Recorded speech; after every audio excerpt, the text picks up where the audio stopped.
Welcome back to another episode of Space This Week, the Monday rundown where we put the space in space this week. I don't know, this is why I shouldn't ad-lib these intros. Anyway, guys, we have lots of news to discuss regarding Starship, Moonship, BlueOrigin, and of course all the launches set to take place this week. We'll also be reviewing the best moments in space history as well, but before we get ahead of ourselves, make sure you're subscribed. These videos are best enjoyed on their day of upload, so subscribing helps ensure that you get to watch them on time. Anyway, let's roll out to our first segment. What in the world is happening down at Boca Chica?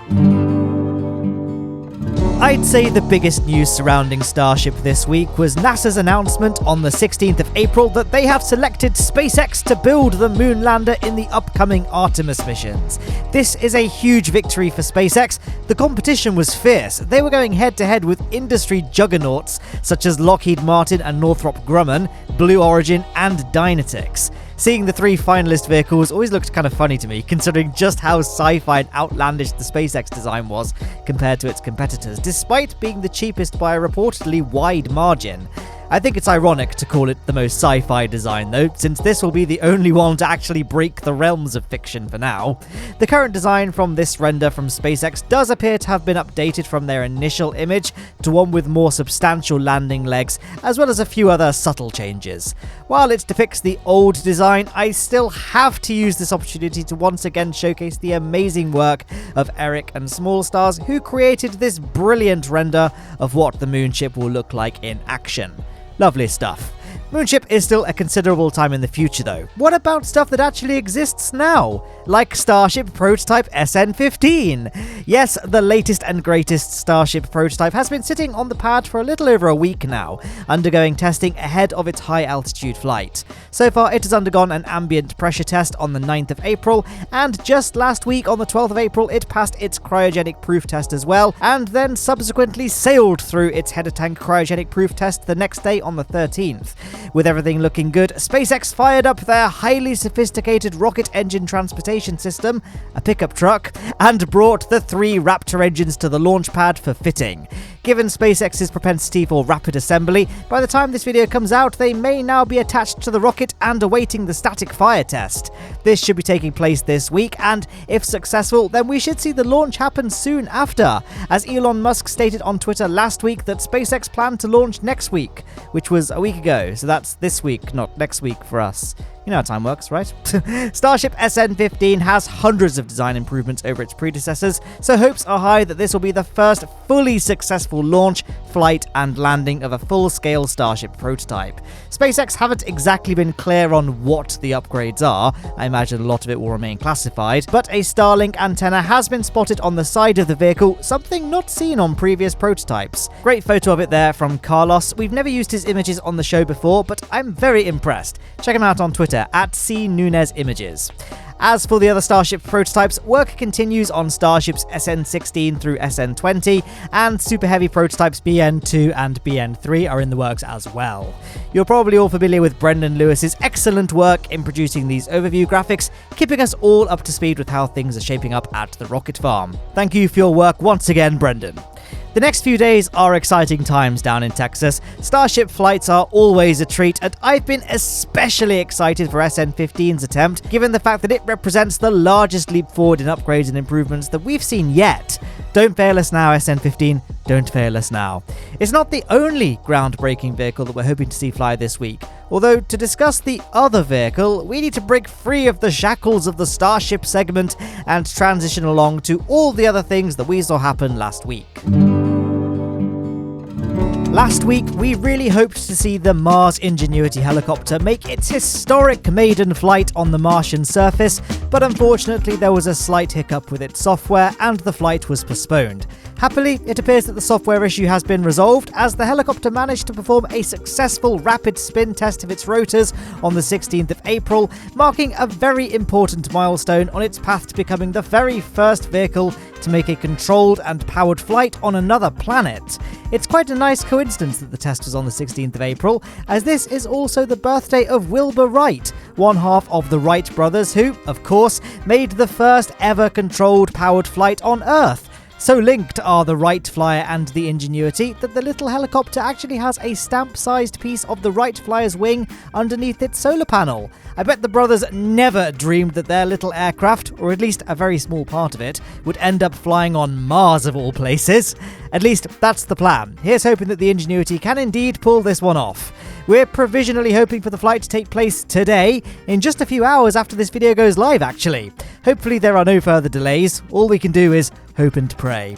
And it's not the only Martian robot that we're all praying for right now. Last week we also had some worrying news regarding the InSight lander. This is a probe that landed all the way back in 2018. Wow, that was a long time ago, wasn't it? And it has started to struggle for power as dust has accumulated on its solar panels.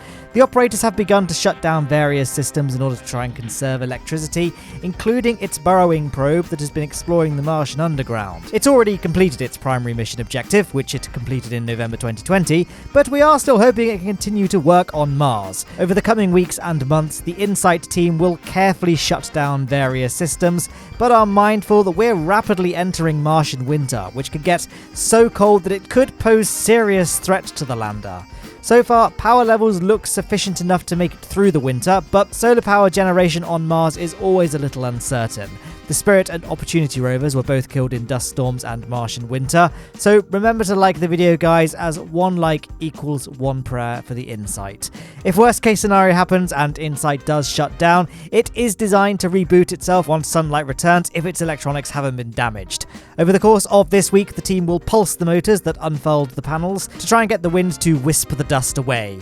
Here's hoping the InSight lander can live for a few years more. Back here on Earth, the number of people has increased by 3. That's because Soyuz MS-17 returned to Earth from the International Space Station, carrying NASA astronaut Kate Rubins and Roscosmos cosmonauts Sergei Kudzvetchkov and Sergei Rizikov. Their replacements on the space station are of course already up there. We covered the launch of MS-18 last week, and I'm sure they're all very grateful for the extra space. Get it? Space? 'Cause they're in space. We weren't expecting to see any actual rocket launches last week, but the mad lads at BlueOrigin came out of nowhere with the launch of new Shepard flight NS15. This was, as usual, a suborbital flight, i.e. straight up and straight down, and is the final test of their new crew module ahead of their very first crewed launch. This was the second flight of this particular booster, New Shepard 4, as well as the capsule. Both the booster and the capsule successfully landed around 10 minutes after launch, presumably completely verifying the vehicle for human flight. So while NS15 isn't markedly different from previous New Shepard flights, the next one will certainly be a great one to watch. It's not confirmed exactly when this will be, but BlueOrigin seem to indicate that it'll be sometime in Q2, which translates to sometime before the 30th of June. I'm sure more announcements regarding the NS16 mission will be made over the coming days. With all of last week said and done, let's now look ahead to the future at all the launches we're expecting to see this week.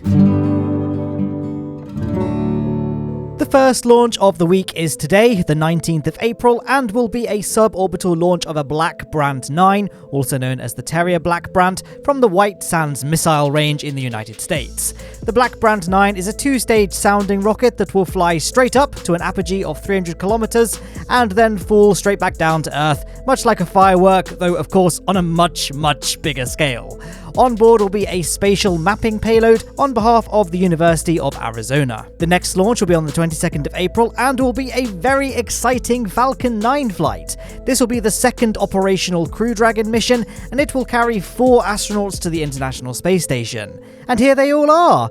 From left to right, we have Thomas Pesquet, a French astronaut from the ESA, Megan MacArthur of NASA, Shane Kimbrough, the other NASA astronaut, and Akihiko Hoshide from JAXA, Japan's space agency. Crew 2 is a significant flight in many ways. For starters, this will be the first reuse of a Dragon 2 capsule. The capsule for this flight is the same one used on the Demo 2 mission.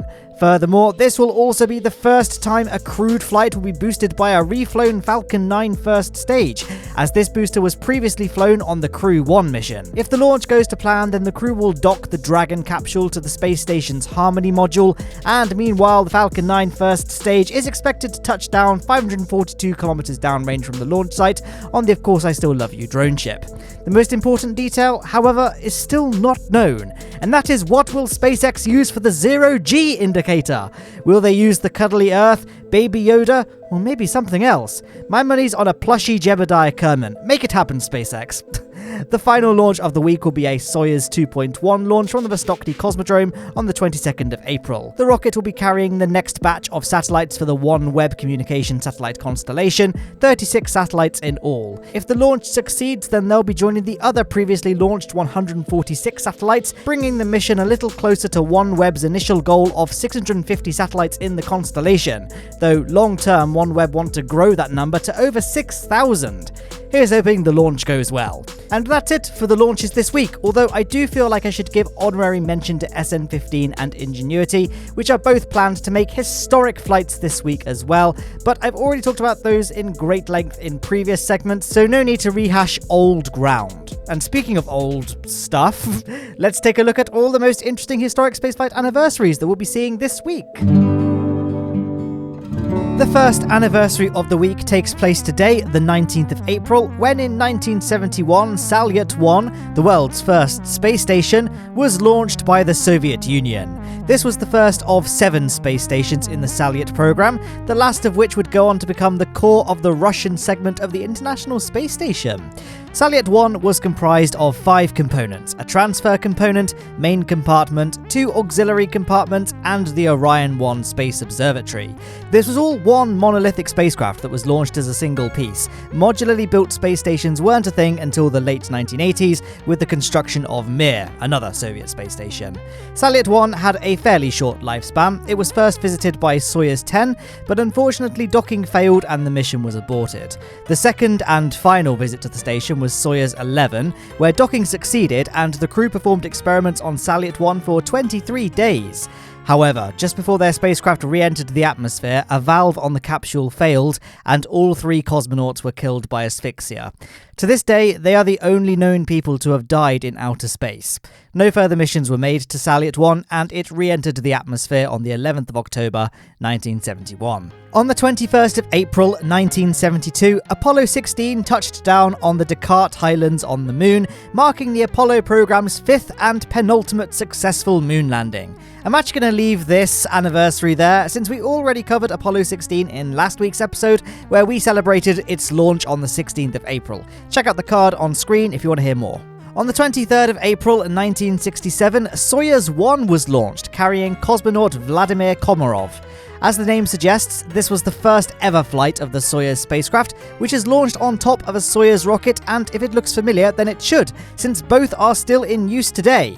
The most recent crewed Soyuz mission being MS-18, its 146th flight overall, which carried 3 people to the International Space Station on April the 9th, 2021. Unfortunately, Soyuz 1 was not a great start to the program. Problems began shortly after launch when one of the craft's solar panels failed to unfold, resulting in a power shortage for the vehicle. Further problems arose when the automatic stabilization system completely failed by orbit 13, and the manual system was only partially functional. The mission was subsequently aborted, and after 18 Earth orbits, the Soyuz capsule fired its retro rockets and re-entered the Earth's atmosphere. The drogue parachute of the capsule deployed, but tragically the main parachute did not. Komarov activated the manually deployed reserve chute, but it became tangled with the drogue chute and resulted in the capsule falling down to the surface virtually unimpeded, and it slammed into the ground at around 140 km per hour, killing Komarov. The cosmonaut was posthumously named a Hero of the Soviet Union for the 2nd time, which he first earned for his successful mission aboard the Voskhod 1. On the 24th of April in 1990, STS-31 was launched. This was a special mission for Space Shuttle Discovery, as it carried the Hubble Space Telescope, which I'm sure needs absolutely no introduction to this channel's viewers. As of this video's upload date, it remains in operation and remains one of the largest and most versatile space telescopes in service. The benefit of having a telescope in space is that you can avoid all the distortion that comes from having your view blocked by all the interference and occlusion from the Earth's atmosphere that ground-based observatories face. While Hubble isn't the only space telescope out there, it's arguably the most well-known in pop culture, and this is probably due to the fact that it can make observations using the visible spectrum of light, rather than, say, infrared, the wavelength used by the Spitzer Space Telescope. This means that it can generate amazing images of celestial objects that would be impossible to see from the ground. One of its most notable photographs is the Pillars of Creation, which is part of the Eagle Nebula. Another notable image taken by Hubble was the Deep Field photograph, a project in which 342 exposures were taken of a very small and empty-looking patch in the night sky, so small that it only takes up about 1/24 millionth of the whole night sky. The photograph generated showed a scene filled with over 3,000 different galaxies, some of which are the earliest ever seen. These great achievements aside though, the Hubble's career didn't get off to a great start. While the launch and deployment went well, upon receiving the first images, it was clear that the telescope's primary mirror had been ground to the wrong shape, causing aberrations in the images. This was rectified 3 years later, where astronauts fitted new optical components to the telescope that would cancel out the aberrations caused by the incorrect mirror shape, effectively acting like a pair of spectacles for the telescope. You can see the stark improvement that these changes made with this before and after comparison image of the core of Galaxy M100. The launch, the blunder, and the ultimate success of Hubble is actually the final anniversary I wanted to discuss this week, which brings an end to my rundown of this week's most interesting historical anniversaries. And that's a wrap for another episode of Space This Week. I know it's a bit disappointing we didn't get to see Ingenuity fly, but at least this was compensated by the fact we got a surprise BlueOrigin launch. Hopefully the plucky little helicopter will fare better over the course of this week, and hopefully it'll be making its flight on a different day to SN15. Can you imagine them both taking place at the same time? I don't think I could take it. Anyway, on screen to the left should now be a scrolling list of my patrons, who once again get a big thank you from me for their continued generosity in supporting the channel, and if you want to join their ranks, there's a link on screen and in the description to sign up.